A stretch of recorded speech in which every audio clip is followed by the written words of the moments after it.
کا جادو جو ہے وہ جادوگر کرتا ہے شیطان شیاطین سے قریب ہونے کے لیے، ان کی خدمت کرنے کے لیے، ان کو اپنا معبود بنانے کے لیے، ان کو اپنا الہ بنانے کے لیے۔ یہ پہلی قسم ہے، سب سے بدترین قسم ہے۔ یہ علی الاتفاق کفر ہے، یہ کفر ایمان کے ساتھ جمع نہیں ہو سکتا۔ یہ جادو کی وہ قسم ہے کہ جس میں جادوگر اپنے آپ کو اللہ سے ہٹا کر ایک شیطان کے سپرد کر دیتا ہے کہ میں تیرا بندہ ہوں، اس کو بڑا مانتا ہے۔ یہ کفر ہے، ان کی قربت حاصل کرتا ہے، یہ کفر ہے۔ یہ دار اسلام سے انسان کو نکال دیتا ہے، بلکہ یہ کام کرنے والا نہ مسلمان تھا، نہ ہے، نہ کبھی ہو سکتا وہ یہ کام کرنے والا۔ صحیح؟ تو یہ پہلی قسم ہے۔ دوسری قسم جادو کرنا، اس میں جنات سے مدد لینا۔ کس چیز کے لیے؟ جادو کرنے کے لیے۔ اور اس میں کیا ہے؟ اس میں کسی کو تکلیف دینا، نقصان پہنچانا شامل ہے، یعنی یہ اس لیے کیا جاتا ہے کہ کسی کو نقصان دیا جائے۔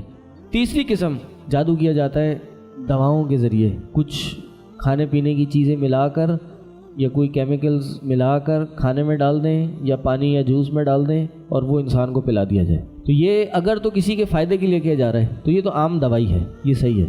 اچھا، اس کو بھی جادو کہتے ہیں۔ دوائی دینے کو بھی سحر کہا جاتا ہے۔ کیوں؟ چھپا کے ہوتا ہے، یعنی جو چھپا ہو اور جس کا سبب دقیق ہو، صحیح، تو اس کو ہم جادو کہتے ہیں، سحر کہہ سکتے ہیں۔ جادو نہ کہیں، جادو تو ہماری اصطلاح میں سحر کو، اس سحر کو کہا جاتا ہے جو پہلی دوسری قسم ہے، لیکن اس میں دوائی دینے کو سحر اس لیے کہا جاتا ہے کہ اس سے نقصان بھی کیا جاتا ہے، فائدہ بھی کیا جاتا ہے۔ اگر کسی کا فائدہ کیا جا رہا ہے تو یہ صحیح ہے، جائز ہے، مباح کرنا چاہیے، لیکن اگر اس سے کسی کا نقصان کیا جا رہا ہے تو یہ کیا ہے؟ یہ ناجائز ہے، یہ بھی صحیح نہیں ہے۔ چوتھی قسم جادو کی کیا ہے؟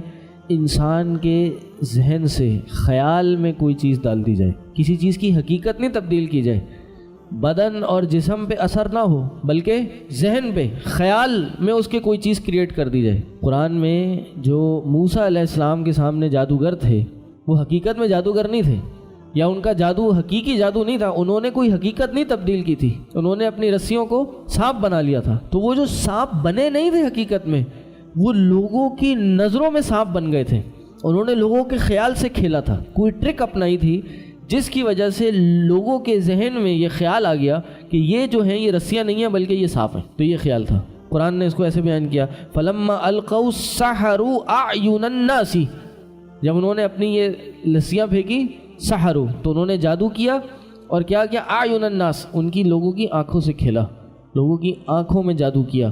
اور اس طرح فرمایا فَإِذَا حِبَالُهُمْ وَعِصِيُّهُمْ يُخَيَّلُ إِلَيْهِ مِنْ سِحْرِهِمْ أَنَّهَا تَسْعَىٰ، کہ ان کی جو حبال یعنی جو رسیاں تھیں، وَعِصِيُّهُمْ، اور ان کی جو لاٹیاں تھیں، يُخَيَّلُ إِلَيْهِ، اس کا خیال بنایا گیا ان کی طرف، مِنْ سِحْرِهِمْ، ان کے سحر کی طرف، أَنَّهَا تَسْعَىٰ، کہ یہ تو یہ سانپ بن گئی اور یہ بھاگ دوڑ رہی ہیں۔